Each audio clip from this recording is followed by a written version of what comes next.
Tá an seo I láranéideach ag Comhdháil Idirnáisiúnta Leabhair pháistí éireann.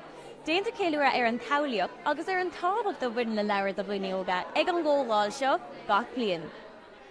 Well, tá de géirí scríbhneoirí agus maisiúirí ó áitin in éireann agus ar fud an domhan ort le chéile chun smuointe a roinnt le chéile agus chomáile sin chun smuointe a spreagadh ins na scríbhneoirí nua ins na maisiúirí nua atá teach an cín.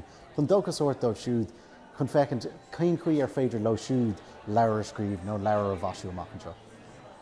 Ba é téime na cógála im lína ná ferbert character. Leabhar mé le húdar an leabhar inis mara, le fáil amach chuna sa rinne sé ferbert ar na character sa scéal sin. Bín sé dechars doch a ferbertíana bhar charachtar ar dúsach dréir mar bhíonn tú a scríomh tagan feolir na cnáfa más maiile agus tagan ferbert ar na charachtar agus ar bhealach tagan na charachtar chun bathe le linda de bheith a scríomh. Ach is sin chéimdhearnach den froise san chéimes táchtaí nuair léon daoine óga an leabhar sin nuair go dagan charachtar chun bathe ar fad.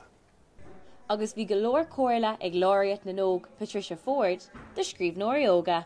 Bí a léamh, sin an rud is táhachtaí ag an íseo. Cadú am a thógáil an leabhar léamh agus dul I dtaithí ar an chia eibríonn scéalta. Katelyn Nuacht Cúla4, picture le an tí solis, bailátha clia.